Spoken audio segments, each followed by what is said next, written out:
मुख्यमंत्री माझी लाडकी बहीण योजनेच्या पात्र महिलांच्या बँक खात्यामध्ये राज्य सरकारकडून पैसे आता पाठवले जात आहेत। 1 कोटीपेक्षा अधिक महिलांच्या बँक खात्यात 3000 रुपये वर्ग करण्यात आलेले आहेत। त्यामुळे पैसे काढण्यासाठी महिलांनी एटीएम आणि बँकांमध्ये तुफान गर्दी केली। आधार क्रमांक आणि बँक खातं एकमेकांशी लिंक करण्यासाठी देखील अनेकांची धावाधाव सुरू आहे। पाहूयात हा एक रिपोर्ट। पैसे काढण्यासाठी बहिणी रांगेत,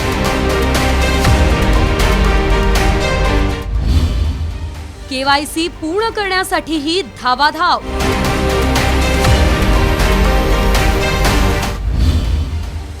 लाडक्या बहिणींमुळे बँकांवर ताण।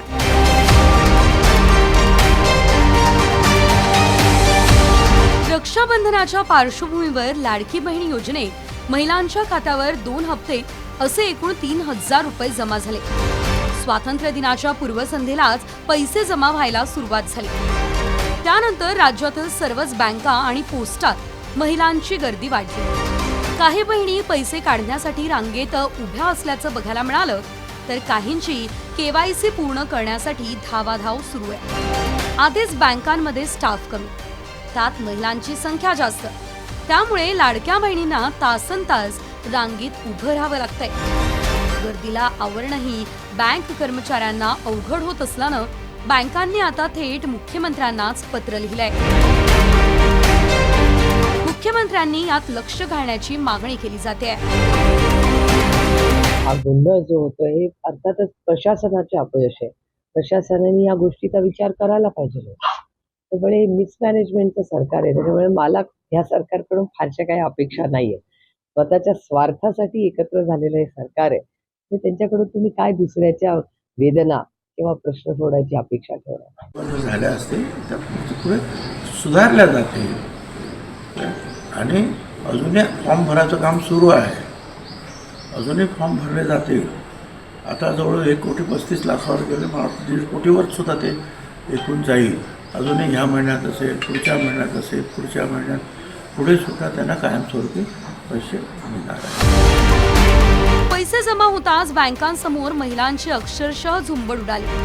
विदर्भात अमरावतीसह वाशिममध्ये पैसे काढण्यासाठी भर पावसात महिला रांगेत उभ्या होत्या। यवतमाळमध्येही शहरातील सर्वच एटीएमवर गर्दी पाहायला मिळते।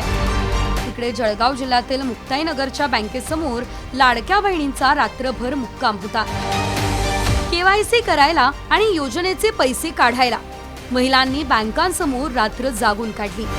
अनेक महिलांचं बँक अकाउंट आणि आधार कार्डही लिंक नाहीये, त्यामुळे घर बसल्या आधार कसं लिंक करायचं तेही आपण समजून घेऊयात। सर्वात आधी NPCI म्हणजेच नॅशनल पेमेंट्स कॉर्पोरेशन ऑफ इंडियाच्या अधिकृत संकेतस्थळावर जा। कन्झ्युमर या ऑप्शनवर क्लिक करा। त्यानंतर भारत आधार सीडिंग या ऑप्शनवरही क्लिक करायचं। आता तुमच्या समोर आणखी एक नवीन पेज येईल। त्यावर आधार क्रमांक टाका। खाली रिक्वेस्ट फॉर आधारला सीडिंग या पर्यायावर क्लिक करा। त्यानंतर खाली तुम्हाला ज्या बँकेचे खाते लिंक करायचे आहे त्या बँकेचं नाव टाका।